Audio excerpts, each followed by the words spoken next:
ఓం నమో శ్రీ లక్ష్మీ వెంకటేశ్వరాయ శ్రీ మహాగణాధిపతయే నమ.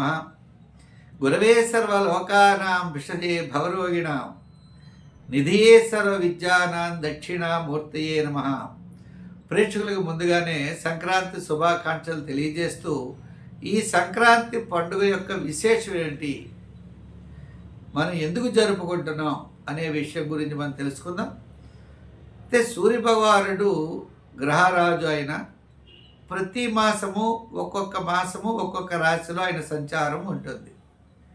ఈ జనవరి 15 నాడు ఆయన ధనుర్రాశి నుండి మకర రాశిలో ఆవేళ సుమారు ఉదయం 8:30 ప్రాంతంలో ఆ రాశిలో ప్రవేశించడం జరుగుతుంది.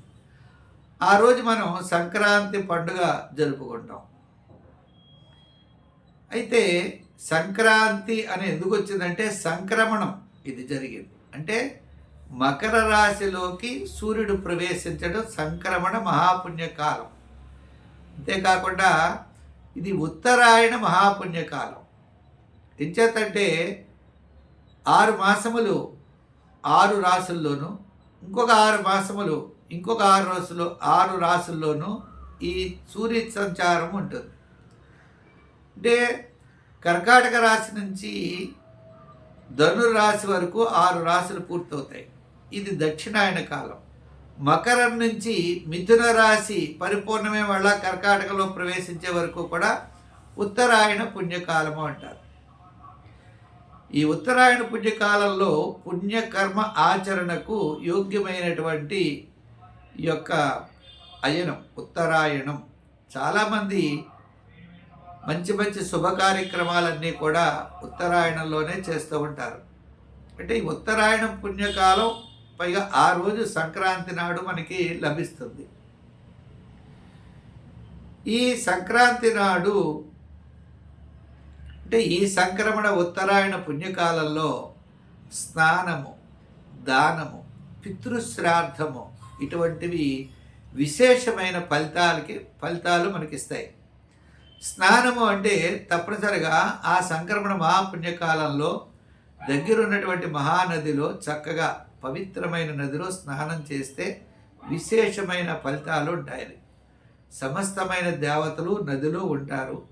తద్వారా మన జన్మార్జితమైన పాపమంతా కూడా తొలగి ఇటుపైన మనకి శుభ పరంపర ఏర్పడుతుంది అని నదిలో స్నానం చేయడం. ఇంకా రెండవది దానం. మన యథాశక్తిగా మనం దానం చేయొచ్చు. ఇంకా మూడవది పితృకర్మలు.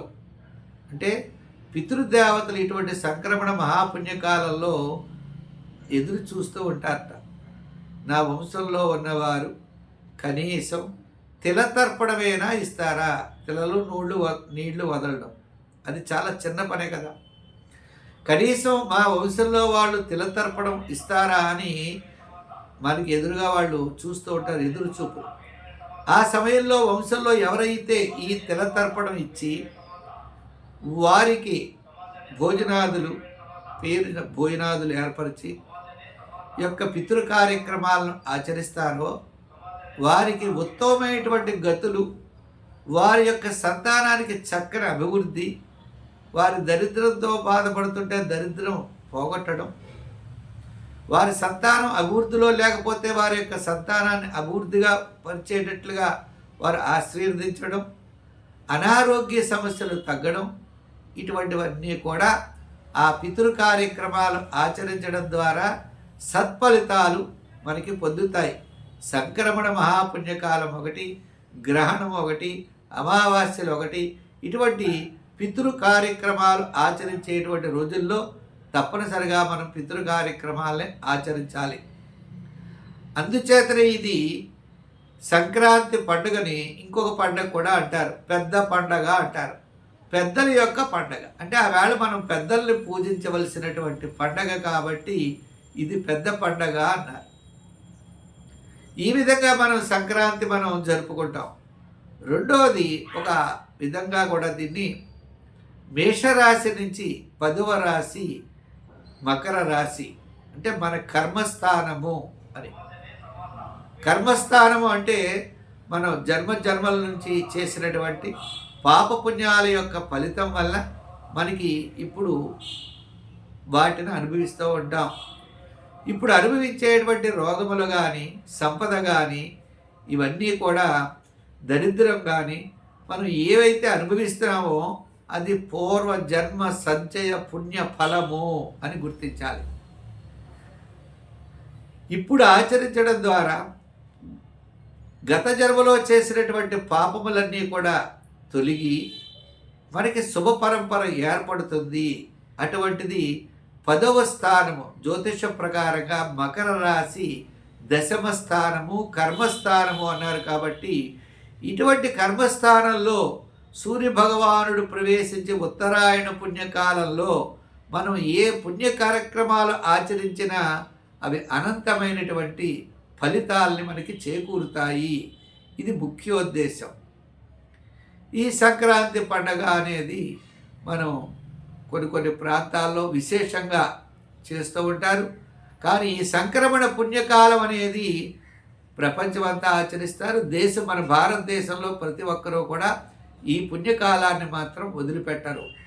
అందుచేతనే చాలా గృహాల్లో కూడా ఆవేళ మాంసాదులన్నీ కూడా నిషేధించి కేవలం శాకాహారాన్ని భుజించి ఆ పెద్దల్ని తలుచుకుని వారి పేరు చెప్పి కొంతమంది మూలలు పెట్టడం అని ఇలా అనేక రకాలతో దీన్ని పిలవడం జరుగుతూ ఉంటుంది.